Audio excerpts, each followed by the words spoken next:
Grabe talaga ang bangayan dito, ang banatan, ang turuan ng magkabilang panig. Dating magkaibigan, ngayon ay magkaaway na. Ano nga ba talaga ang umpisa nito? Ano ang nasa likod ng mga issue na ito?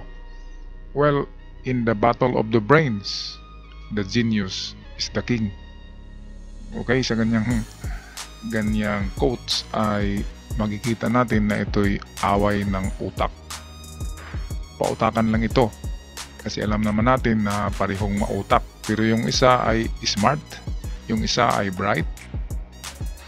Makikita natin dito alin ang magaling, yung street smart or yung bright na tinatawag.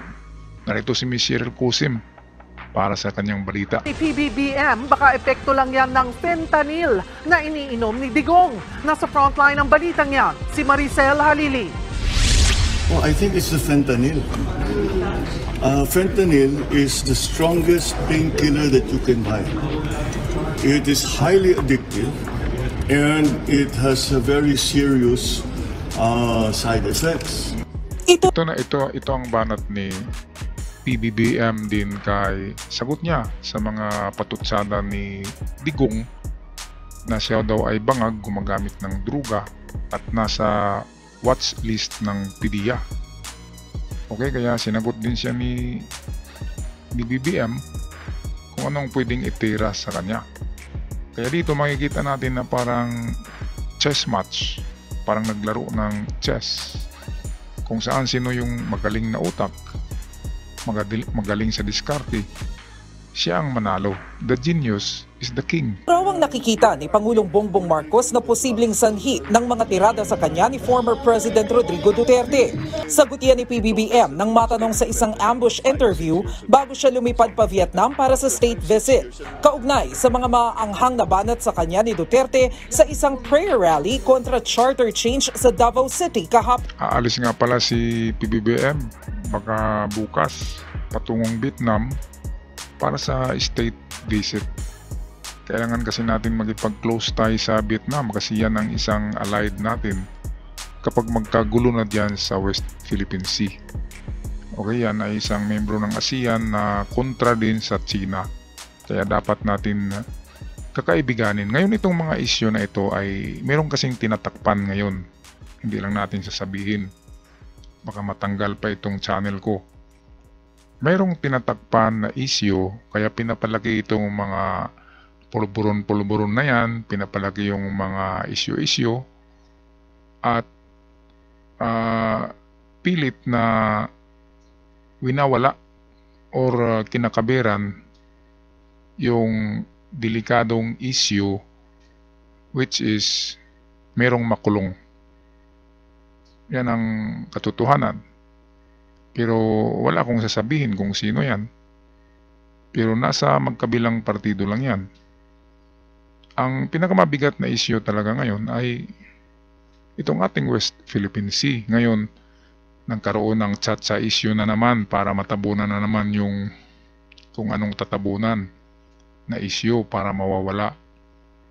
Kaya ang mga ganyan ay taktika yan ng mga brilliant mind or tinatawag natin na genius. PRRD has been taking the drug for a very long time now. After 5-6 years, it has to affect him. Kaya alagay ko kaya nagkakaganyan.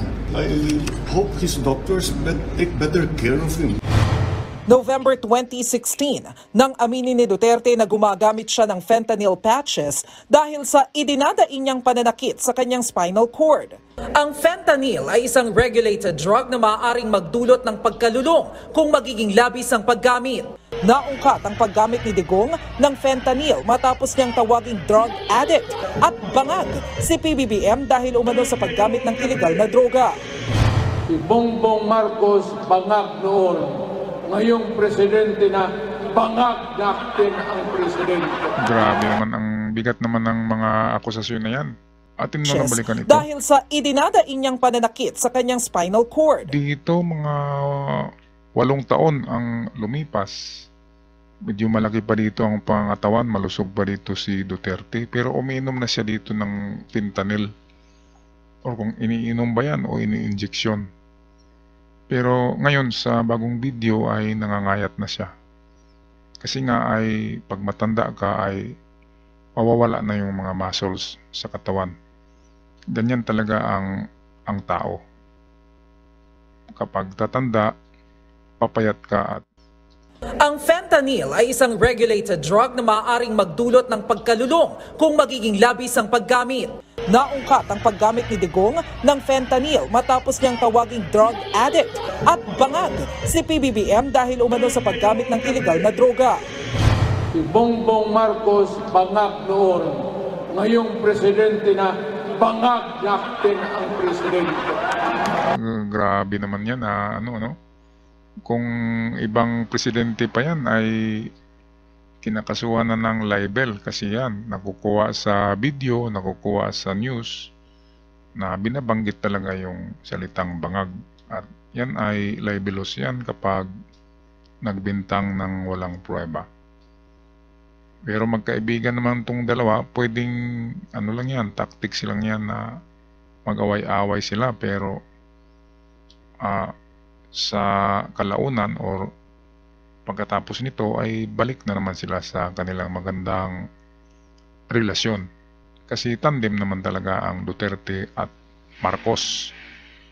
Nanalo si Marcos sa Mindanao dahil sa Duterte at mananalo din si Duterte sa Luzon noon dahil kay Marcos. Kaya give and take lang yan. May drug addict tayo na presidente. Hirit pa ni Duterte, kasama raw si President Marcos sa drug watch list noong siya ay alkalde pa ng Davao City. Wala namang ibang ibinigay na detalye si Digong na 2016 pa huling naupong mayor bago nahalal na Pangulo. Nung ako'y mayor, pinakitaan ako ng evidence ng PDEA. Doon sa listahan, nandoon yung pangalan mo. Lagot ang PDEA dito. Nang matanong naman si PBBM ukol sa paratang, sagot lang ng Pangulo, Sir, can you categorically deny that you're involved in drugs para matapos na... Don't even dignify the question. Sa gitna ng tila bangayan ng kasalukuyan at dating Pangulo, ipinagtanggol ni House Speaker Martin Romualdez ang pinsan niyang si PBBM sa mga alegasyon. Never si President Ferdinand R. Marcos ay nailagay sa drug list. Kaya hindi ko lang kung nag-i-story ka na naman. Tigilan mo na yung budol-budol galing sa Davao. Sana mag-isip-isip muna kayo. At ilabas mo yung mga pruweba kasi alam natin hindi totoo yung mga sinasabi ninyo. Bumuelta naman si dating Senador Antonio Sonny Trillanes na kilalang kritiko ni Duterte. Giit ni Trillanes, gumagawa lang aniya ng kwento ang dating opisyal para magkaroon ng kontrobersya laban kay Pangulong Marcos. Ito dito natin makikita kung saan papanig dito si Trillanes kasi isang bark dog yan ay kumakahol din at medyo rin ang bunganga niyan, si Trillanes.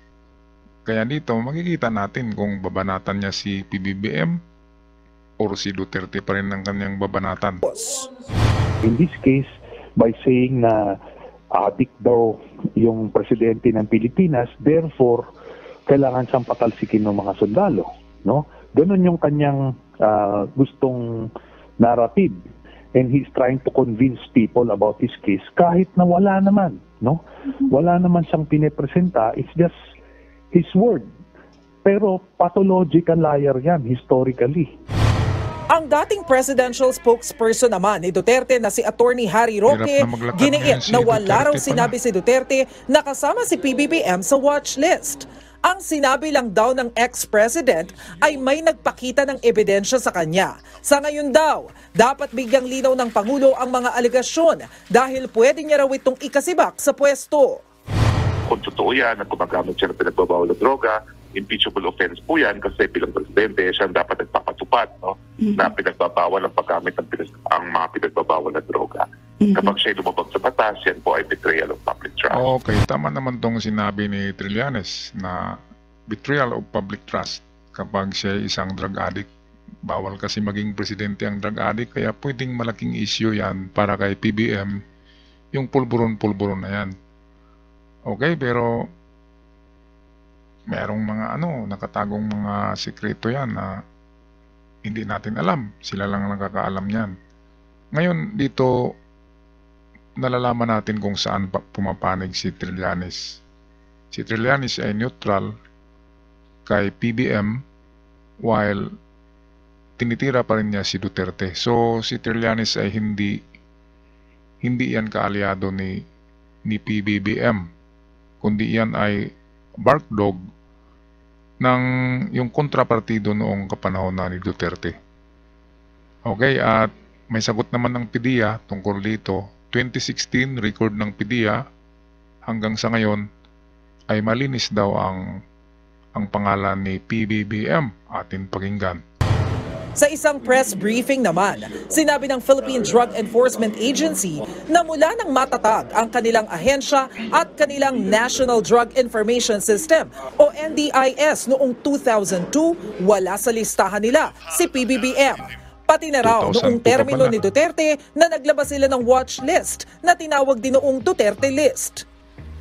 Maging ang Philippine National Police na katuwang ng PIDEA sa drug operations, iginiit na wala raw sa drug watch list si PBBM. On the part of the PNP, sir, we have not Okay, seen... so yan. Hugas kamay ng PIDEA saka PNP na wala nga si PBBM.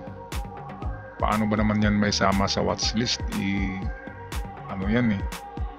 Aspiring president noon at ngayon presidente na. Diba? Pwede namang tatabunan lang ang mga ganyan. Kasi ikaw yung pinakamalaking posisyon dito sa Pilipinas. Saka hindi naman mahalata masyado, di ba?